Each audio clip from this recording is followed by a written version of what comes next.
এই ডায়াবেটিসে আক্রান্ত মালিকটি ভুল করে পিঁপড়ার বাসায় পিশাব করে ফেলে। কিন্তু উনি কি জানতো ওনার এই ভুলের কারণে মাংস খেকো পিঁপড়ার দল এখানে চলে আসবে। ওই রাতে ওরা সবাই মিলে পার্টি করার জন্য আনন্দ করতেছিল। ঠিক তখনই জঙ্গলের চারদিক থেকে হাজারো কোটি মাংস খেকো পিঁপড়ার দল চলে আসতে শুরু করে দেয়। ওরা ঠিকই জানতো যদি আগুন নিভে যায় তাহলে হাজারো পিঁপড়ার ভোজন হবে ওরা। এরপর ও যাদেরকে নিজের জানের থেকেও ভালোবাসতো ওর সেই বন্ধুরাই ওকে ধাক্কা মেরে ফেলে দেয়। আর কিছু সেকেন্ডের মধ্যে ওর পুরো শরীর পিঁপড়ায় ঢাকা পড়ে যায় আর সবকিছুই শেষ হয়ে যায়। কিন্তু নিয়তির খেল দেখো, ও আবার ওই জায়গায় ফিরে আসে ওই দিন যেদিন ওরা ফার্স্ট টাইম এই হোটেলে আসছিল।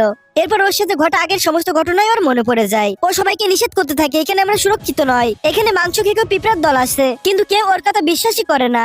ঠিক আগের মতন আগে যা ঘটেছিল, ডায়াবেটিস আক্রান্ত বস পিঁপড়ার বাসায় পেশাব করে দেয়। কিন্তু ছেলেটি ওদেরকে বারবার মানা করছিল। এরপর সবাই ওর উপর হাসতে শুরু করে দেয় এবং যার যার রুমে চলে যেতে শুরু করে দেয়। এরপর ইমরান রিমাকে আটকায় যে কিনা ওর কথা শুনতো। দাঁড়াও, সামনে যেও না, সামনের এই বোর্ডটা এখনই ভেঙে পড়বে। এরপর হোটেল মালিক ইমরানের উপর চিল্লাতে শুরু করে দেয় যে তুমি আমার উপর বদনামি করতেছো, আর ইমরানকে হোটেল থেকে বের করে দিবে বলে হুমকি দিতে শুরু করে দেয়। কিন্তু ঠিক তখনই বিলবোর্ডটা জোরে শব্দ করে নিচে পড়ে যায়। রিমা তো পুরো ভয় পেয়ে যায়, আরো পুরোপুরি বিশ্বাস করে নেয় যে ইমরান সত্যি কথা বলছে। আরো ইমরানের সাথে হোটেল ছাড়ার সিদ্ধান্ত নেয়। আর ওই মাংস খেকো পিঁপড়াদের হাত থেকে লড়ার জিনিস খুঁজতে থাকে। আর ওর বন্ধুরা ওদের মজা উড়াতে শুরু করে দেয় যে ওরা পাগলামি শুরু করে দিয়েছে। এরপর ইমরান পাশে থেকে একটা কাঠের ঘর বেছে নেয়। তখনই ওর মনে পড়ে মাংস খেকো পিঁপড়ারা মদ দেখে ভয় পায়। ও কাঠের তক্তা মেরে ওর রুমটাকে আরো মজবুত করতে শুরু করে দেয়। রাতের বেলা ওর বন্ধুদের আবারও সাবধান করতে যায়। ঠিক তখনই ওই ছেলেটা আসে যে কিনা ওকে আগের বার মাংস খেকো পিঁপড়াদের মাঝে ছুড়ে ফেলে দিয়েছিল।